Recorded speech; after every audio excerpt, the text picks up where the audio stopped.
ಎಲ್ಲರಿಗೂ ನಮಸ್ಕಾರ ಸ್ನೇಹಿತರೆ ಕರ್ನಾಟಕ ರಾಜ್ಯ ಸರ್ಕಾರಿ ಉದ್ಯೋಗಗಳು ಹಾಗೂ ಕಾಯಂ ಉದ್ಯೋಗಗಳಾಗಿರ್ತವೆ ನೋಡಿ. ಈ ಒಂದು ಹುದ್ದೆಗಳು ಸರ್ಕಾರಿ ಉದ್ಯೋಗಗಳು ಮತ್ತು ಕಾಯಂ ಉದ್ಯೋಗಗಳಾಗಿರ್ತವೆ. ಪುರುಷ ಮತ್ತು ಮಹಿಳಾ ಅಭ್ಯರ್ಥಿಗಳು ಇಬ್ಬರು ಅರ್ಜಿಗಳನ್ನ ಸಲ್ಲಿಸಬಹುದು.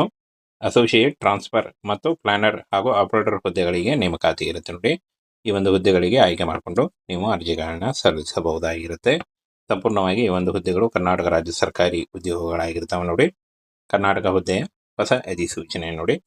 ಸಂಸ್ಥೆಯ ಹೆಸರು ಕರ್ನಾಟಕ ನಗರ ಭೂ ಸಾರಿಗೆ ನಿರ್ದೇಶನಾಲಯ DVLT. ಇಲ್ಲಿಂದ ನೇಮಕಾತಿಯಾಗಿರುತ್ತೆ ನೋಡಿ. ಒಟ್ಟು 3 ಹುದ್ದೆಗಳಿರ್ತವೆ. ಹಾಗೆ ಉದ್ಯೋಗ ಸ್ಥಳ ಕಲಬುರಗಿ, ಕರ್ನಾಟಕ ಕಲಬುರಗಿಯಲ್ಲಿ ನೇಮಕಾತಿ ಮಾಡಿಕೊಳ್ಳಲಾಗುತ್ತೆ. ಇನ್ನು ಹುದ್ದೆ ಹೆಸರು ಅಸೋಸಿಯೇಟ್ ಸಾರಿಗೆ ಯೋಜಕ CAD ಆಪರೇಟರ್ ಹುದ್ದೆಗಳಾಗಿರ್ತವೆ.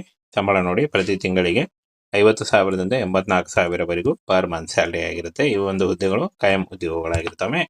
ಪುರುಷ ಹಾಗೂ ಮಹಿಳಾ ಅಭ್ಯರ್ಥಿಗಳು ಇಬ್ಬರು ಅರ್ಜಿಗಳನ್ನ ಸಲ್ಲಿಸಬಹುದಾಗಿರುತ್ತೆ. ಇನ್ನು ಪೋಸ್ಟ್ ಹೆಸರು, ಪೋಸ್ಟ್ಗಳ ಸಂಖ್ಯೆ ಹಾಗೂ ಎಜುಕೇಶನ್ ನೋಡಿ. ಸಹಾಯಕ ಸಾರಿಗೆ ಯೋಜಕ 2 ಹುದ್ದೆಗಳಾಗಿರ್ತವೆ. ಸ್ನಾತಕೋತ್ತರ ಪದವಿ ಕೇಳಿದ್ದಾರೆ.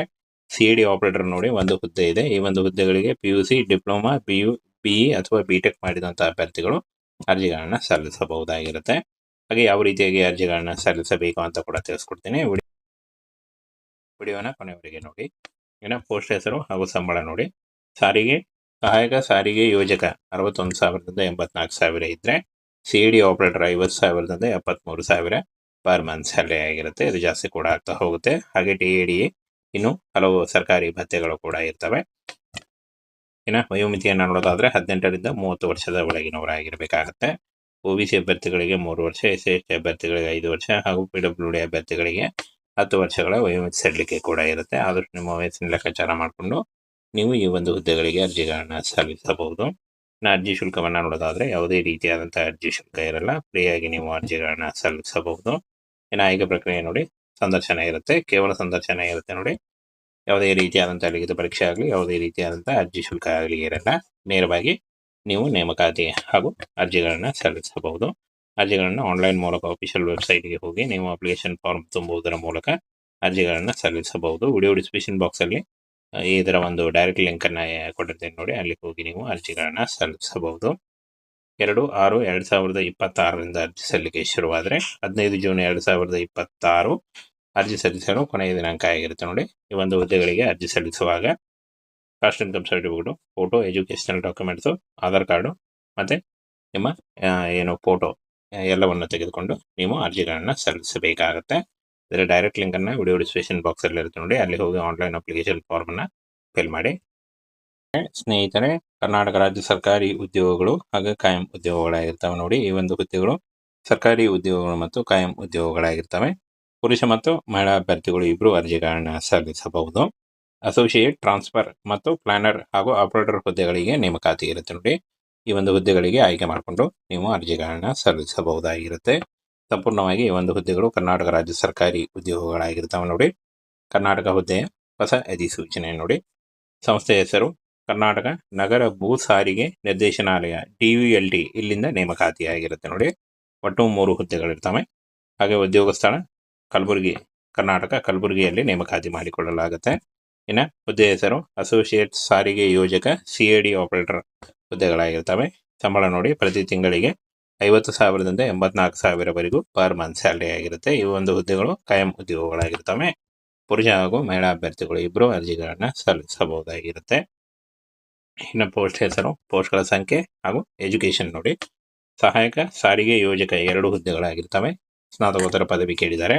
CAD ಆಪರೇಟರ್ ನೋಡಿ 1 ಹುದ್ದೆ ಇದೆ. ಈ ಒಂದು ಹುದ್ದೆಗಳಿಗೆ PUC, ಡಿಪ್ಲೊಮಾ, BE ಅಥವಾ BTech ಮಾಡಿದಂತಹ ಅಭ್ಯರ್ಥಿಗಳು ಅರ್ಜಿಗಳನ್ನ ಸಲ್ಲಿಸಬಹುದಾಗಿರುತ್ತೆ. ಹಾಗೆ ಯಾವ ರೀತಿಯಾಗಿ ಅರ್ಜಿಗಳನ್ನ ಸಲ್ಲಿಸಬೇಕು ಅಂತ ಕೂಡ ತಿಳಿಸ್ಕೊಡ್ತೀನಿ. ವಿಡಿಯೋನ ಕೊನೆವರೆಗೆ ನೋಡಿ. ಇನ್ನು ಪೋಸ್ಟ್ ಹೆಸರು ಹಾಗೂ ಸಂಬಳ ನೋಡಿ.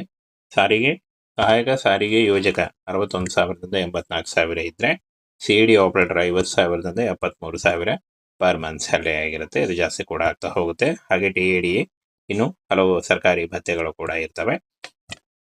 ಇನ್ನು ವಯೋಮಿತಿಯನ್ನು ನೋಡೋದಾದ್ರೆ 18ರಿಂದ 30 ವರ್ಷದ ಒಳಗಿನವರಾಗಿರ್ಬೇಕಾಗತ್ತೆ. OBC ಅಭ್ಯರ್ಥಿಗಳಿಗೆ 3 ವರ್ಷ, SC/ST ಅಭ್ಯರ್ಥಿಗಳಿಗೆ 5 ವರ್ಷ ಹಾಗೂ PWD ಅಭ್ಯರ್ಥಿಗಳಿಗೆ 10 ವರ್ಷಗಳ ವಯೋಮಿತಿ ಸಡಿಲಿಕೆ ಕೂಡ ಇರುತ್ತೆ. ಆದಷ್ಟು ನಿಮ್ಮ ವಯಸ್ಸಿನ ಲೆಕ್ಕಾಚಾರ ಮಾಡಿಕೊಂಡು ನೀವು ಈ ಒಂದು ಹುದ್ದೆಗಳಿಗೆ ಅರ್ಜಿಗಳನ್ನ ಸಲ್ಲಿಸಬಹುದು. ಇನ್ನು ಅರ್ಜಿ ಶುಲ್ಕವನ್ನು ನೋಡೋದಾದರೆ ಯಾವುದೇ ರೀತಿಯಾದಂಥ ಅರ್ಜಿ ಶುಲ್ಕ ಇರಲ್ಲ, ಫ್ರೀಯಾಗಿ ನೀವು ಅರ್ಜಿಗಳನ್ನು ಸಲ್ಲಿಸಬಹುದು. ಇನ್ನು ಆಯ್ಕೆ ಪ್ರಕ್ರಿಯೆ ನೋಡಿ, ಸಂದರ್ಶನ ಇರುತ್ತೆ, ಕೇವಲ ಸಂದರ್ಶನ ಇರುತ್ತೆ ನೋಡಿ. ಯಾವುದೇ ರೀತಿಯಾದಂಥ ಲಿಖಿತ ಪರೀಕ್ಷೆ ಆಗಲಿ, ಯಾವುದೇ ರೀತಿಯಾದಂಥ ಅರ್ಜಿ ಶುಲ್ಕ ಆಗಲಿ ಇರಲ್ಲ. ನೇರವಾಗಿ ನೀವು ನೇಮಕಾತಿ ಹಾಗೂ ಅರ್ಜಿಗಳನ್ನು ಸಲ್ಲಿಸಬಹುದು. ಅರ್ಜಿಗಳನ್ನು ಆನ್ಲೈನ್ ಮೂಲಕ ಅಫಿಷಿಯಲ್ ವೆಬ್ಸೈಟ್ಗೆ ಹೋಗಿ ನೀವು ಅಪ್ಲಿಕೇಶನ್ ಫಾರ್ಮ್ ತುಂಬುವುದರ ಮೂಲಕ ಅರ್ಜಿಗಳನ್ನು ಸಲ್ಲಿಸಬಹುದು. ವಿಡಿಯೋ ಡಿಸ್ಕ್ರಿಪ್ಷನ್ ಬಾಕ್ಸಲ್ಲಿ ಇದರ ಒಂದು ಡೈರೆಕ್ಟ್ ಲಿಂಕನ್ನು ಕೊಟ್ಟಿರ್ತೀನಿ ನೋಡಿ, ಅಲ್ಲಿ ಹೋಗಿ ನೀವು ಅರ್ಜಿಗಳನ್ನು ಸಲ್ಲಿಸಬಹುದು. 2/6/2026 ಅರ್ಜಿ ಸಲ್ಲಿಕೆ ಶುರುವಾದರೆ 15 ಜೂನ್ 2026 ಅರ್ಜಿ ಸಲ್ಲಿಸಲು ಕೊನೆಯ ದಿನಾಂಕ ಆಗಿರುತ್ತೆ ನೋಡಿ. ಈ ಒಂದು ಹುದ್ದೆಗಳಿಗೆ ಅರ್ಜಿ ಸಲ್ಲಿಸುವಾಗ caste income certificate, photo, educational documents, Aadhaar card ಮತ್ತು ನಿಮ್ಮ ಫೋಟೋ ಎಲ್ಲವನ್ನು ತೆಗೆದುಕೊಂಡು ನೀವು ಅರ್ಜಿಗಳನ್ನು ಸಲ್ಲಿಸಬೇಕಾಗತ್ತೆ.